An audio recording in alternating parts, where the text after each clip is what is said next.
This will be pin 9, just a trio of them in here. Never fails. Sale night or day before sale, day before picture day. White ones will be in the pen together their whole lives and go to fight. Go to fighting. It's just part of the deal.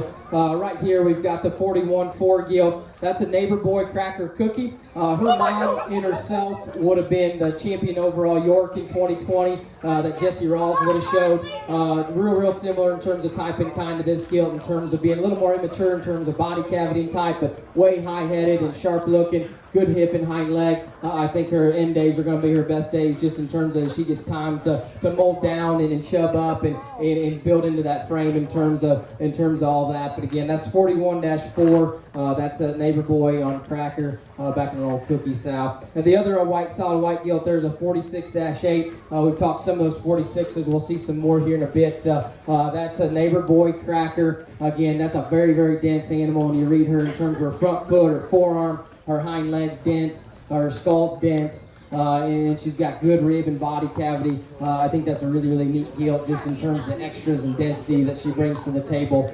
The 40-10 Barra, he's been harder to read the last week or two. He's carrying a little extra belly and body on him, and just self-feeders and in full waters and stuff. I think get him home and get him back on a hand feeding system. That body checks up and he proportions out a little bit better in terms of looking at him in the flesh. But somebody's going to be happy when they get home in 2 weeks, because that thing's skull and mug, chest, foot, bone, proportions. He's got a big pin set and a big square hind leg. I think when everything kind of settles out and he proportions up just a little better in terms of trimming his lower body cavity up, which will happen in no time on a hand feeding program, he's going to look like a big time stud, just because he is very dense, very proportional, very stout, and still handles it for what he's got. Again, this will be pin 9.